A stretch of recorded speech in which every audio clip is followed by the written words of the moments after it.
OBC कार्यकारिणी आणि युवा कार्यकारिणी या कार्यक्रमामध्ये कार्यक्रमात उपस्थित, व्यासपीठावर उपस्थित आपले माजी नगराध्यक्ष माननीय रमेश माळी साहेब, आमचे जिल्ह्याचे उपाध्यक्ष, तालुक्याचे माजी अध्यक्ष संजय पाटील, उपस्थित जिल्ह्याचे सरचिटणीस विवेक कुलकर्णी, आपल्या सहकार सेलचे जिल्हाध्यक्ष दत्तमा खराडे, उपस्थित OBCचे जिल्हाध्यक्ष कुंभार साहेब, उपस्थित बाळासाहेब जाधव, तालुकाध्यक्ष उत्तम पाटील, महिला अध्यक्ष स्नेहल पाटील, उपस्थित आलेले सर्व नवनियुक्त सर्व पदाधिकारी, बंधू भगिनी आणि सर्व आमचे सहकारी. जरा भाषण सुरू करायच्या आधी जय श्रीराम, जय जय श्रीराम एवढा नारा घ्या. एवढंच बोला कागलमध्ये, बाकी सगळं बरोबर आशीर्वाद मिळतो.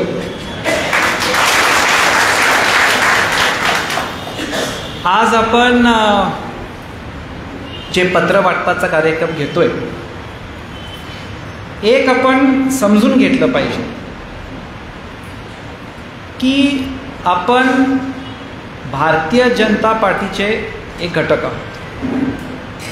भारतीय जनता पार्टी ही संघटनात्मक पार्टी आहे. वरून बरेच कार्यक्रम येतात तेव्हा हे वाटणं साहजिक आहे. हे किती कार्यक्रम आणि किती वेळा करायचं, पण हे सगळे संघटनात्मक कार्यक्रम करत जातो. म्हणून आज आपल्या देशाचे लाडके पंतप्रधान मोदी साहेब तिसऱ्यांदा पंतप्रधान होणार आहेत. जेव्हा ते म्हणतात ये मोदी जी की गॅरंटी है, या एका वाक्यामध्येच बास, बाकी कुठल्याही गोष्टीची आवश्यकता नाही. का? कारण ही संघटनात्मक पार्टी आहे.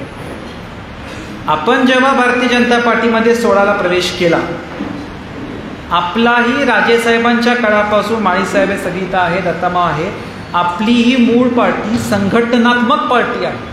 आपल्यामध्ये एक व्यवस्थापन आहे, त्या व्यवस्थापनाने आपण चालतो. जेवढं शक्य आहे समान न्याय द्यायचा प्रयत्न करतो. स्वर्गीय राजेसाहेबांनी पण त्यांच्या संस्थेमध्ये त्याच पाळलं. आता आपण भारतीय जनता पार्टीमध्ये प्रवेश केला आणि केल्यानंतर जे काय भारतीय जनता पार्टीचे संघटनात्मक नियम आहेत ते आपण पाळत आपल्या आपल्या तालुक्यामध्ये, आपल्या मतदारसंघामध्ये आपण लागू करायचं. आणि या पक्षामध्ये मी स्वतः अनुभवले की सामान्य कार्यकर्त्याला महत्त्व दिला पाहिजे. आज कागल मतदारसंघामध्ये मागच्या 7 वर्षां, प्रामुख्याने मागच्या 3 वर्षामध्ये मी संघटनात्मक जोडण्या आणि संघटन बांधण्यामध्ये मी फार वेळ दिला. कारण मी 100 ठिकाणी पोचू शकत नाही, शक्यच नाही.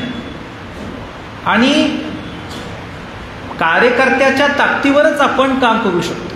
आता बाळासाहेबांनी उल्लेख केला की फलटणला काही लोकांना माझी ओळख आहे. बाळासाहेब, ती ओळख माझी नाही आहे, ती तुमच्या कार्यकर्त्यांच्या कर्तृत्वाची ओळख आहे.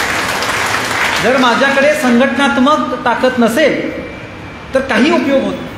म्हणून मी बूथ अध्यक्ष, आता महिला अध्यक्ष पण बूथ आपण नेमायला लागलो आहे, सोशल मीडिया अध्यक्ष, शक्ती केंद्र, वॉरियर, या सगळ्या गोष्टी वरून जे प्रोग्राम आले, एक समजून घ्या, वरून दिले आणि कोणाला वरती खुश करायसाठी करू नका. या प्रत्येक गोष्टीचं आपल्या सगळ्यांना त्याचा प्रचंड उपयोग होणार आहे. आणि त्यामुळं ते मला आणि त्यामुळं ही प्रत्येक गोष्ट आपल्याला खाली लागू करायची. आज बघा, आठवड्यातले 2 दिवस मी मुंबईत असू शकतो, कुठलं काम थांबतं का? बरोबर. सत्ता असो का नसो, आपलं संघटन काम करतं का नाही? बरोबर. मी संघटनेला वेळ जास्त द्यायला लागलोय. कारण आपल्याला येत्या काळामध्ये जेव्हा आपण विचार करतो, आपण सगळ्यांनी म्हटलं की लोकप्रतिनिधी म्हणून आपल्याला काम करायचं आहे. बरोबर. लोकप्रतिनिधी म्हणून एकच 5 वर्ष काम करायचं आहे का? ते शक्य आहे, अवघड काही नाही. एकच काम करायचं आहे का? नाही, आपल्याला लोकप्रतिनिधी म्हणून बरीच वर्ष काम करायचं आणि ते करायचं असेल तर संघटनेला आपल्याला जास्त वेळ द्यायला पाहिजे. जे जे नेते बऱ्याच वेळा लोकप्रतिनिधी म्हणून निवडून येतात त्यांचं तेच बघा की संघटना सगळ्यात महत्त्वाचं. म्हणजे समरजित घाटगे तिथं आला तर चालते, नाही तर चालत नाही. मग तुम्ही कार्यकर्त्यांना जर मोठं नाही केलं, कार्यकर्त्यांना स्वावलंबी नाही केलं, बरोबर, आणि जनरेशन नेक्स्ट ही जर तयार नाही केली आणि त्यांना जबाबदारी नाही टाकली, बरोबर, तर हे शक्य नाही. आणि त्यामुळं आपल्याला संघटनात्मक गोष्टीला आपण ही बांधणी करतोय. आज जे कुठंही मी पोचलोय हे फक्त आणि फक्त तुमच्यामुळं आहे. त्यासाठी तुमच्या सगळ्यांचं मी अभिनंदन करतो. आता आपल्या देशाचे पंतप्रधान माननीय नरेंद्र मोदी साहेब, मी फार काय गोष्टीचा डिटेलमध्ये उल्लेख करणार नाही, बाकी सगळ्या गोष्टी आपल्याला माहिती आहे. पण मी एक सगळ्यात महत्त्वाची आता असलेली गोष्ट त्याचा उल्लेख करून थोडंसं आपल्यासमोर मांडणार आहे की 2014च्या आधी काय होतं भारताची परिस्थिती,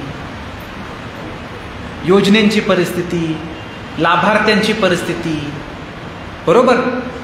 आज डायरेक्टली लाभ तुमच्या खात्यावर येतात. आज ज्या राम मंदिरमध्ये आपण इथं बसलोय, मी तुम्हाला सांगू, जर आणि 5 वर्ष काँग्रेसचं राज्य असतं तर रामलल्ला हे काल्पनिकच आहेत, बरोबर. रामलल्ला हे काल्पनिकच व्यक्ती आहेत किंवा इंग्लिशमध्ये आपण म्हणतो मायथॉलॉजिकल फॅन्टसी, बरोबर. त्या दिशेनेच म्हणजे राम सेतू पण अस्तित्वात नाही, बरोबर. अनेक 5 वर्ष मिळाले असते ना तर काय म्हणजे रामायण, महाभारत, बरोबर, सगळं काल्पनिकच आहे, अशी परिस्थिती झाली असती. आज तुम्ही बघा, जिथं मंदिर बांधायचं होतं प्रत्येक वर्षी कारसेवकांनी आयुष्य दिलं, गोळ्या खाल्ल्या आणि तिथंच मंदिर होणार. विरोधक टीका करत होते, मंदिर होणार म्हटलं, तारीख कधी? ती तारीख मोदीजींनी आणलं आणि भव्य दिव्य मंदिर बांधलं.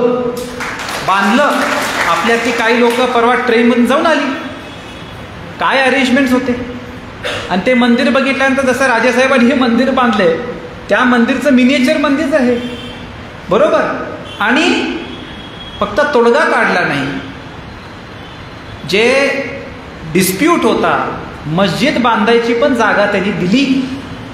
आणि ज्या व्यक्तींनी राम मंदिरला विरोध केला होता, अन्सारी, त्यांनी येऊन पुष्पगुच्छ मंदिरला वाहिले. हे मोदीजींचं काम आहे.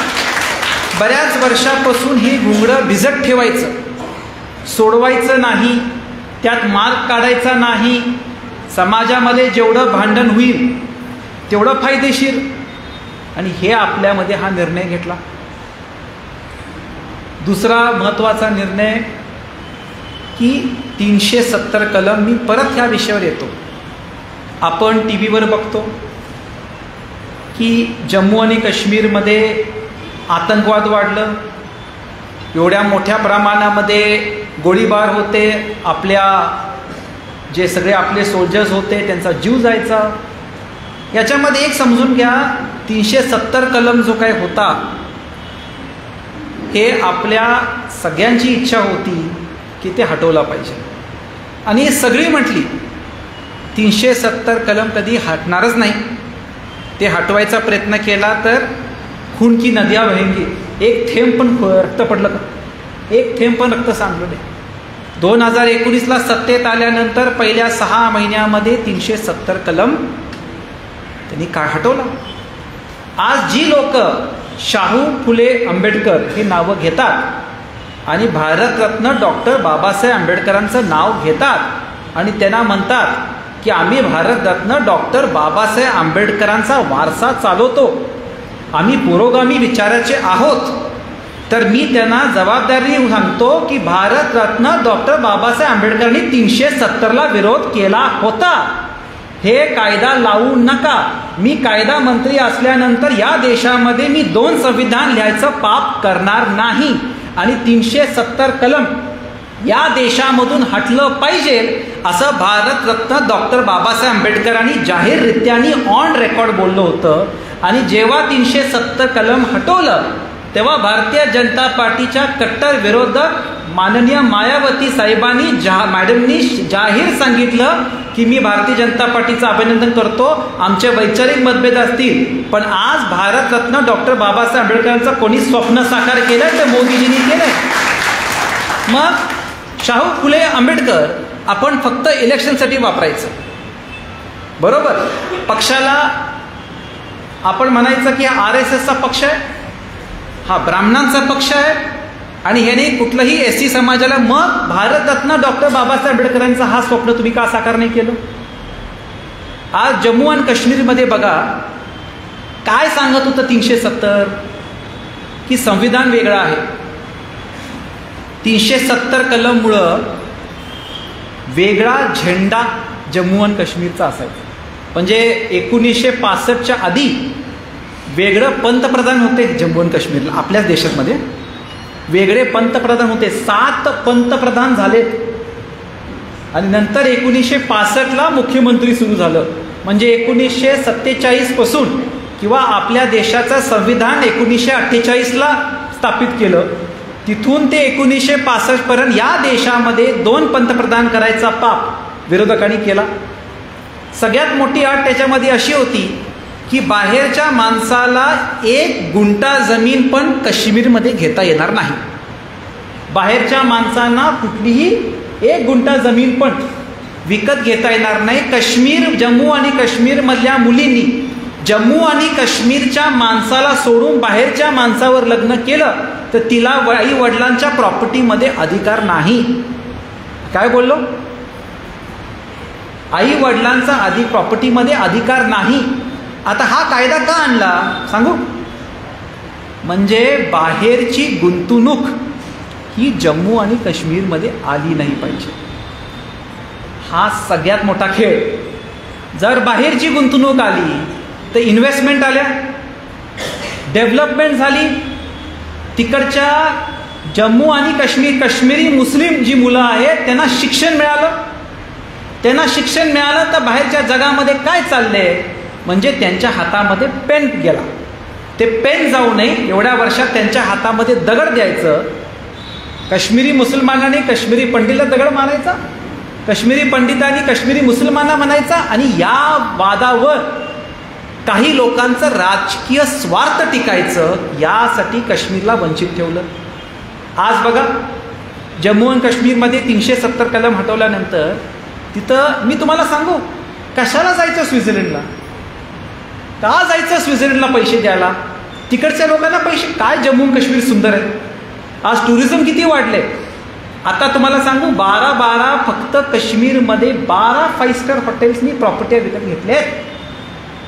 परवा वाचलं 12 5 स्टार हॉटेल्सना प्रॉपर्ट्या घेतल्या. आता नवीन 5 स्टार हॉटेल्स तिथं व्हायला लागले, प्रगती होणार. आता हायवे जायला लागले. किती मोठ्या प्रमाणात हायवे झाले काश्मीरमध्ये. ते आधी करता येत नव्हतं कारण भारत सरकारला जम्मू आणि काश्मीर सरकारच्या परवानगीशिवाय 1 गुंठा जमीन घेता येत नव्हतं. काय प्रगती झाली. आज आपल्या महाराष्ट्रामध्ये बघा किती मोठ्या प्रमाणामध्ये इन्फ्रास्ट्रक्चरचं काम होते. आता हायवेचं काम आपल्या व्हायला लागले. आपण फ्लायओव्हरची कामं करायला लागलोय. आता रिसेंटली मुंबईला कोणी प्रवास केला असेल त्या हार्बर लिंकमुळं, अटल सेतूमुळं 1 तासाचा प्रवास वाचतो का नाही? बरोबर. आता काही लोक मला भेटतात की साहेब ते महामार्ग जाणार म्हणून माझी जमीन जाणार. अरे म्हटलं 6 पट दर मिळतोय. मी तर आता अशा मनस्थितीत आहे की गडकरी साहेबांना जाऊन पत्र लिहिणार आहे की इथं माझी जमीन आहे त्याच्यावर हायवे घाला. काय चुकीचं आहे? हा नाहीतर माझ्या जमिनीवर कोजेचा टॉवर पडलाच आहे, 1 एकर माझीच गेली. बरोबर. मी तर आता पत्र लिहिणार आहे की इथं माझ्या जमिनी आहे त्याच्यावरून हायवे घ्या. आता 6 पट दर मिळत असेल तर काय चुकीचं आहे? म्हणजे मी परवा एका शेतकऱ्याला सांगितलं हिरव्या पट्ट्यातून पिवळ्या पट्ट्यात करायचं येण्याची फीस दिली. बरोबर. 30% तुम्हाला जमीन सोडावी लागणार, जागा सोडावी लागणार डेव्हलपमेंट प्लॅनसाठी, रस्ता हे सगळं 70% जमीन तुम्ही वापरणार, ते सगळे प्लॉट विकून पण तुम्हाला जेवढे पैसे 2 वर्षात मिळणार ते एका झटक्यामध्ये त्याच्या 4 पटीने दर तुम्हाला मिळतोय. हे फक्त देशाचे पंतप्रधान मोदीजी आणि गडकरी साहेबांच्या नियमाप्रमाणे. आधी असे काही दरच नव्हते, कारण देशाचा इन्फ्रास्ट्रक्चरच नाही व्हायला पाहिजे. समृद्धी हायवे बघून ये. आता विचार करा, आता मला वाटतं काही दिवसामध्ये मोदीजी कोस्टल हायवेचा उद्घाटन करणार आहे. म्हणजे मुंबईमध्ये नरिमन पॉईंटपासून ते एअरपोर्टमध्ये 20 मिनिटात पोहोचणार आपण. आपला हा हायवे 6 लेन हायवे होणार आहे. ही सगळ्या गोष्टी या देशाची प्रगती. आता 10 तारखेला मोदीजी देशाचे एअरपोर्टचं उद्घाटन करणार. आता आपल्या कोल्हापूर एअरपोर्टचं मला असं परवाच धनंजय माडिक साहेब सांगत होते, ज्यांनी त्या गोष्टीचा प्रचंड पाठपुरावा केला. 8 ते 10 तारखेला 6 ते 8 एअरपोर्टचं उद्घाटन होणार आहे. कोल्हापूर, ग्वालियर, उज्जैन एअरपोर्टचं भूमिपूजन, पुण्याचं नवीन टर्मिनल. बरोबर, किती मोठ्या प्रमाणामध्ये आपण ही विकास बघतोय. आज इथं महिला येत आहेत. आता सगळ्यात मोठ्या प्रमाणामध्ये महिलांसाठी निर्णय मोदीजींनी घेतले. बरोबर, आज तुम्ही या विषयावर बोललं पाहिजे. आज ट्रिपल तलाक सारख्या विषयाला हात मोदीजींनी घातला.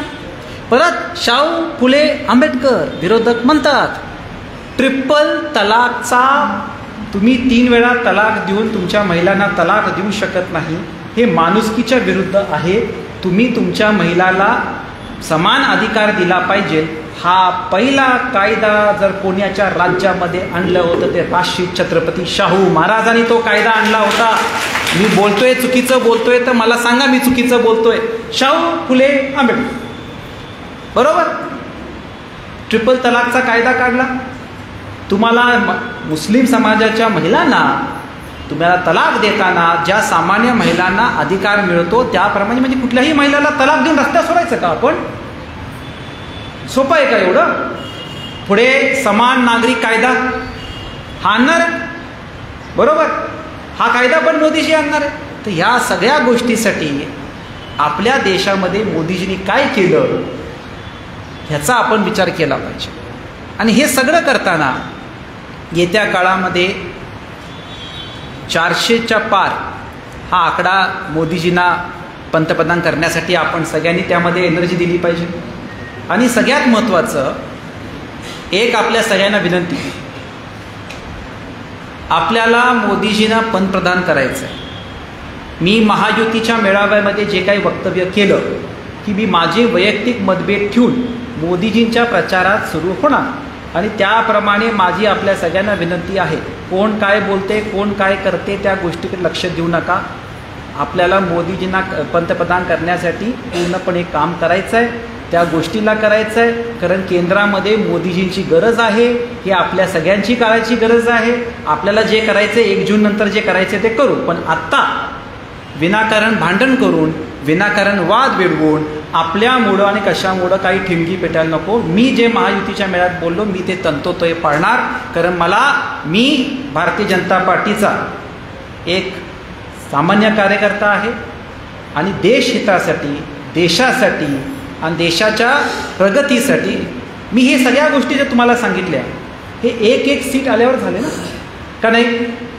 बरोबर. आता हे जर फ्लायओव्हर आला नसता, मोदीजीमुळं झाला, आपलं हायवे आला नसता, तुमचा फ्लायओव्हर झाला असता का? शक्य आहे. आणि सामान्य ते सामान्य माणसापर्यंत मोदीजी विचार करतात. मी आणि एक छोटंसं उदाहरण देतो की पद्मश्री अवॉर्ड या पुरस्काराच्या आधी 14च्या आधी बघा कुठल्या पण नटनटीला पुरस्कार मिळायचा, ते विकायचे पुरस्कार विकायचे ना. आता तुम्ही पद्म अवॉर्ड आणि पद्मश्री अवॉर्ड बघा, भारतरत्न बघा. राम कोविंद साहेब जेव्हा राष्ट्रपती होते तेव्हा 1/3 व्यक्ती ओरिसामधून होते. त्यांना पुरस्कार दिला गेला कारण त्यांनी ओरिसामधल्या, मला असं वाटतं ओरिसाच्या होत्या त्या, त्यांनी ओरिसामधल्या एक फोक डान्स होता, त्या फोक डान्सला प्रिझर्व केलं, त्याला मेंटेन केलं, जे आपल्या ओरिसाच्या त्या इतिहासामधला सगळ्यात महत्त्वाचा घटक होता. त्या 1/3 व्यक्तीला मोदीजींनी आपल्या पूर्ण डेटामधून हुडकून काढून त्यांना पद्मश्रीचा पुरस्कार दिला. भारताच्या इतिहासामध्ये पहिलं 1/3 व्यक्ती ज्याला पुरस्कार दिला गेला.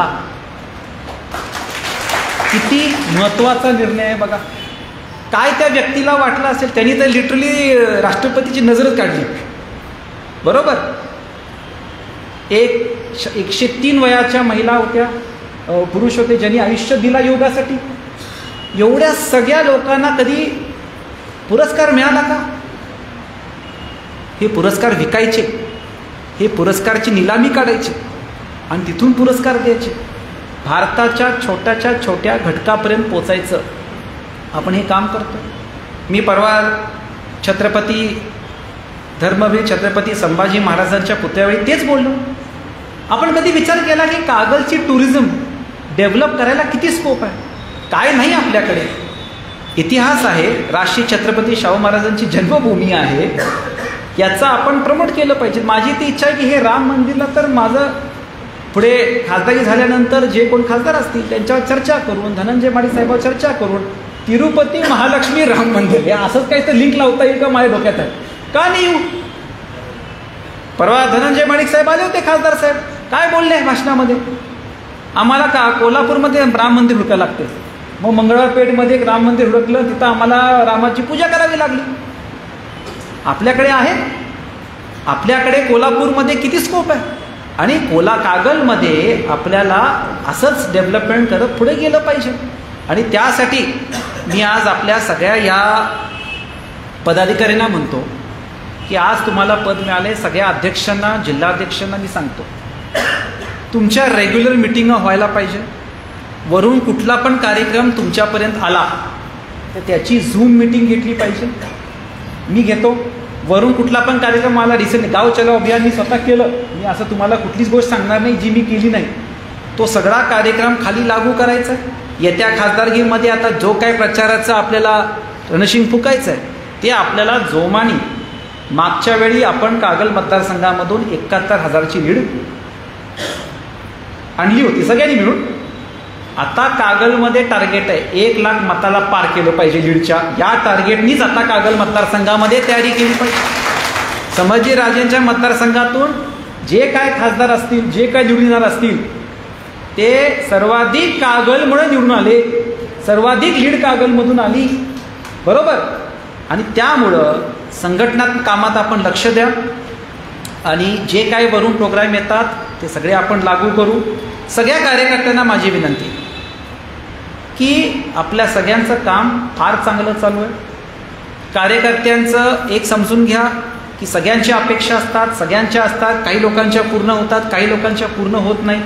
पण आयुष्यामध्ये कधी कधी काही गोष्टीसाठी थांबावं लागतं. ज्याचं उदाहरण संजय पाटील साहेबांनी घेतलं ते आता उदाहरण घेऊन मी तुम्हाला थोडंसं मी सांगतो ते समजून घ्या. काही लोकांना थांबावं लागतं, काही लोकांना पण आपण जर प्रत्येक गोष्टीत मला नाही मिळालं म्हणून इकडं तिकडं. आता हे बघा, पहिल्या 2.5 वर्षामध्ये जेव्हा महाविकास आघाडीचं सरकार होतं, भारतीय जनता पार्टीमधून आणि आपल्या पण पार्टीमधून किती लोक गेली, काय गेली, आणि गेली तरी किती लोकांचा फरक पडला. फरक का पडत? ते तात्पुरतं डॅमेज होतो, पण नंतर संघटना तुमची चांगली असेल तर ते लगेच 2 मिनिटात भरून येईल. भारतीय जनता पार्टी व राजेंनी व्यवस्थापन स्ट्रॉंग करा. माणसं येतील, माणसं जातील, पण माणसांमुळं व्यवस्थापन नाही, व्यवस्थापन माणसं टिकली पाहिजे. त्याला वेळ द्या. बरोबर. आणि सगळ्यांच्या अपेक्षा असतात, सगळ्यांच्या मागण्या असतात. काही लोकांना आपण पद देऊ शकतो, काही लोकांना देऊ शकत नाही, काही लोकांना थांबावं लागतं. पण भविष्य काळामध्ये आता बघा, मी जिल्हाध्यक्ष 3 वर्ष होतो. 3 वर्षानंतर आता राहुल देसाई आणि राजवर्धन नाईक बघा सगळं. बरोबर. त्यानंतर 3 वर्षानंतर आणि कोणतरी होणार. म्हणजे हे कुठल्या विरोधी पार्टीचं की नाही की जन्माला आल्या, म्हणजे राजकारणात जन्माल्यापासून मरेपर्यंत एकच जिल्हाध्यक्ष. हे आपल्या पार्टीत नाही. नाहीतर नवीन लोकांना संधी कधी मिळणार. बरोबर. हे आपल्याला करत जायचं आहे, ज्याचा उल्लेख संजय पाटलांनी केला. मी ते गोष्ट तुम्हाला सांगतो की मी युवराज पाटील आणि MP पाटील आम्ही CCIमध्ये जेवलो. रात्री 10 वाजता चंद्रकांत दादांकडे रात्री भेटायला जायचं होतं. ते काय CCI पासून समोरच त्यांचं बंगलो आहे. चला चालत जाऊया. चालत गेलो. दादांच्या बंगल्याच्या आधी मला वाटतं ते भारतीय जनता पार्टीचं ऑफिस, त्याच्या समोर एक bus stop type, bus stand type काहीतरी आहे. तिथं एक व्यक्ती आम्हाला भेटले. काय म्हणता राजे? म्हटलं बरोबर आहे. काय म्हणता? का त्यामध्ये गप्पा झाल्या. 2 मिनटं असं काहीतरी बोलायचं म्हणून बोलून पुढे मग दादांच्या घरी गेलो. नेक्स्ट डे राज्यसभाची यादी आली. यादी आल्यानंतर आम्ही विखे पाटील साहेबांच्या ऑफिसमध्ये बसलो होतो. तिथं मग युवराज पाटील आणि MP आणि 2-3 माझे PA होते. ते म्हटले आता मेधा कुलकर्णी आम्हाला माहिती आहे, अशोक चव्हाण साहेब बरोबर, देवरा साहेब, ही सगळी ओळखीची आहेत, आणि प्रफुल्ल पटेल. हे डॉक्टर अजित गोपछडे कोण आहे? मी म्हटलं काल रात्री जे दादांच्या घरासमोर भेटले ते डॉक्टर अजित गोपछडे होते. डॉक्टर अजित गोपछडेंचं वैशिष्ट्य सांगतो. 2022ला 3 MLC क्लिअर होत्या आमदाराच्या कोट्यातून. ते 3 लोकांना फॉर्म भरायचा. त्या 3 मध्ये डॉक्टर अजित गोपछडेंना फॉर्म भरायला सांगितला. त्यानंतर अजून एक 4थं नाव आलं, मला माहीत नाही कुठल्या एरियातून होतं, आणि त्यामुळे त्यांना सांगितलं गेलं की नाही, या 4थ्याला करावं लागेल, तुम्ही माघार घ्या. आता 3 लोकांनी फॉर्म, 3 क्लिअर आमदार होतात, म्हणजे तेव्हा सत्ता नव्हती. तेव्हा माणसाला वाटतं ना मला भरून नंतर मला सांगताय. पण डॉक्टर अजित गोपछडेंनी फॉर्मचा माघार घेतला. फेसबुकवर कशावर पोरांनी ऐकून घ्यायचं. फेसबुक आणि सोशल मीडियावर एकही टीका टिप्पणी पक्षावर केली नाही. डायरेक्ट पोस्ट तयार केली, पक्षाचा मी सैन्य आहे, मी तो पालन करणार, बरोबर. आणि परवा झोलेबाईंच्या निपाणी मतदारसंघामध्ये प्रभारी होते. आज तो माणूस राज्यसभा खासदार झालाय. आणि वैशिष्ट्य असं, ते पण नांदेडचे आणि अशोक चव्हाण साहेब पण नांदेडचे, म्हणजे नांदेडमधून 2 राज्यसभा झाले. जेव्हा अशोक चव्हाण साहेबांचं नाव आलं त्यांचं BP वाढलं अजित गोपछडेंचं. आता ह्यावेळी पण माझी संधी गेली वाटतं, कारण नांदेडमधून तो 2 खासदार होऊ शकत नाही, पण झाले, त्यांना संधी दिली, बरोबर. जेव्हा एक नेहमी लक्षात ठेवा, मी एक छोटंसं उदाहरण देऊन मी माझं मनोगत संपवतो.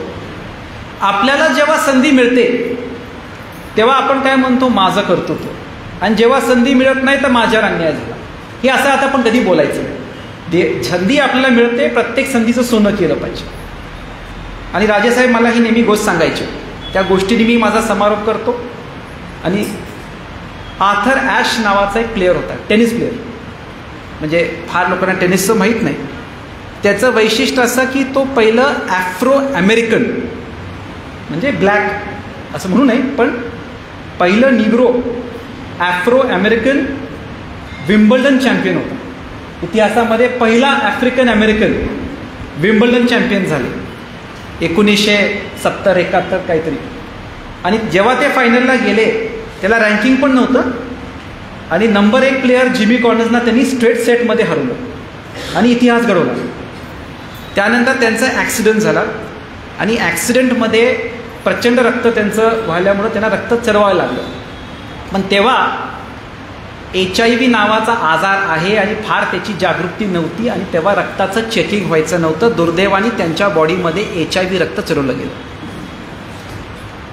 आणि नंतर डिटेक्ट झालं की त्यांना HIV आहे. त्यांनी प्रेस कॉन्फरन्स घेतली, आणि प्रेस कॉन्फरन्समध्ये सांगितलं की मी HIV डिटेक्ट झालो आहे, असं हे ब्लड जे मला चढवलं गेलं त्याच्यामध्ये HIV होतं.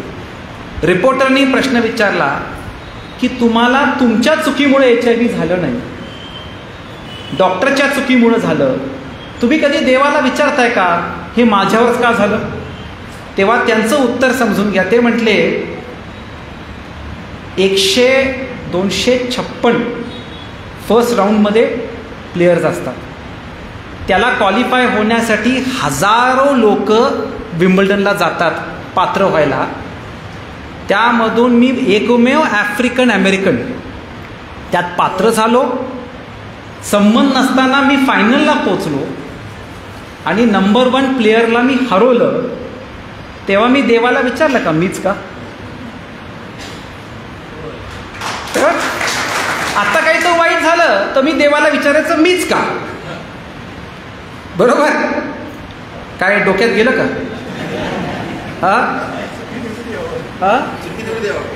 हा म्हणजे मिळालं ते माझं, नाही मिळालं ते देवाकडे.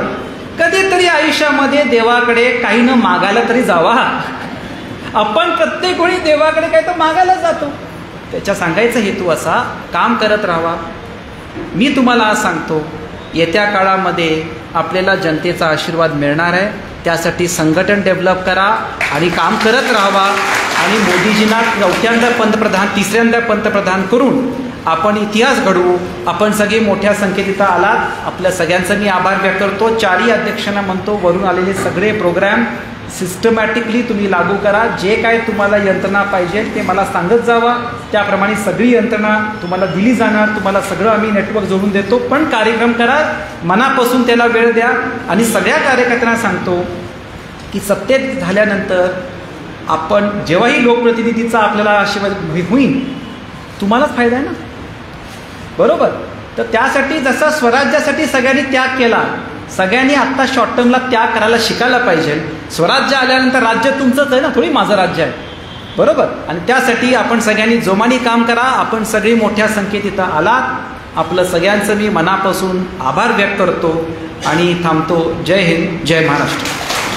धन्यवाद साहेब. संघटनात्मक पातळीवर जोमाने काम करून मोदींना